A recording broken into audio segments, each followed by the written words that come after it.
সূরাতুল ফজরের মধ্যে কয়েকটা বিষয় নিয়ে আল্লাহ পাক কসম খেয়েছেন। আল্লাহ পাক কোনো কথার গুরুত্ব বোঝানোর জন্য আল্লাহ পাক অনেক সময় অনেক বিষয় নিয়ে কসম খান। এই কসম খেয়ে পরবর্তী কথাটা যে গুরুত্বপূর্ণ এটা বোঝানোর জন্য আল্লাহ তাআলা কোনো কথা বলেছেন গুরুত্বপূর্ণ হওয়ার জন্য এর চেয়ে বেশি কিছু প্রয়োজন নাই। যে আল্লাহ পাক বলেছেন এটাই যথেষ্ট। তারপরও আরব বিশ্বের মধ্যে ব্যাপক প্রচলন ছিল, প্রচুর পরিমাণে তারা কসম খেত কোনো কথার গুরুত্ব বোঝানোর জন্য। এখনো আরবরা কথায় কথায় কসম ওয়াল্লাহি বলতেই থাকে, ওয়াল্লাহি বিল্লাহি বলেই কথায় কথায়, একেবারে অভ্যাস তাদের কোনো কথার গুরুত্ব বোঝানোর জন্য। আল্লাহ পাক কসম খেয়েছেন ওয়াল ফাজরি ওয়া লায়ালিন আশর, ফজরের শপথ, যখন দিনের সূচনা হয় সেই দিনের সূচনার শপথ খেয়েছেন, কসম খেয়েছেন। এরপরে কসম খেয়েছেন ওয়া লায়ালিন আশর, 10 রাত্রির কসম।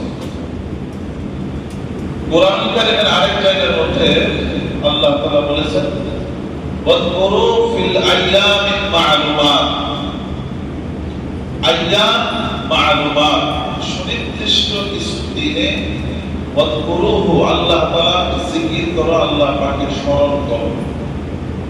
স্বাভাবিকভাবে আল্লাহ তাআলার স্মরণ এটা মুমিনের 24 ঘন্টার কাজ, 24 ঘন্টার আমল, যে মুমিন আল্লাহ পাকের স্মরণ রাখবে। কিন্তু বিশেষ দিনে আল্লাহ পাকের স্মরণ রাখবে, সুনির্দিষ্ট কিছু দিন। এই দুই আয়াতে কারিমার মধ্যে এক আয়াতের মধ্যে বলা হয়েছে 10 রাত্রির কসম, আর এক আয়াতের মধ্যে বলা হয়েছে আল্লাহ পাককে বিশেষ কিছু দিনে আল্লাহ পাককে স্মরণ করো। এই বিশেষ কিছু দিন, জানা দিন, জ্ঞাত দিন, সুনির্দিষ্ট সংখ্যক কিছু দিন আব্দুল্লাহ ইবনে আব্বাস, আব্দুল্লাহ ইবনে মাসউদ রাদিয়াল্লাহু তাআলা আনহুমা সহ একাধিক সাহাবায়ে কেরাম রাদিয়াল্লাহু তাআলা আনহুম থেকে বর্ণিত এই বিশেষ কিছু দিন আর সূরাতুল ফজরের ওয়া লায়ালিন আশর, 10 রাত্রি একই জিনিস। আর এই 10 রাত্রি কোন 10 রাত্রি? এক্ষেত্রে আব্দুল্লাহ ইবনে মাসউদ রাদিয়াল্লাহু তাআলা আনহু, আব্দুল্লাহ ইবনে আব্বাস সহ একাধিক সাহাবায়ে কেরাম থেকে বর্ণিত এই 10 রাত্রি হলো জিলহজের 10 রাত্রি। পহেলা জিলহজ থেকে নিয়ে 10 জিলহজ পর্যন্ত এই 10 রাত্রির কসম আল্লাহ পাক খেয়েছেন। এর কারণ হলো এই 10 রাত্রি, এই 10 দিন 10 রাত্রির মাধ্যমে, এই মাসের মাধ্যমে আরবি যে 12 মাস, 12 মাসের সমাপ্তি ঘটে।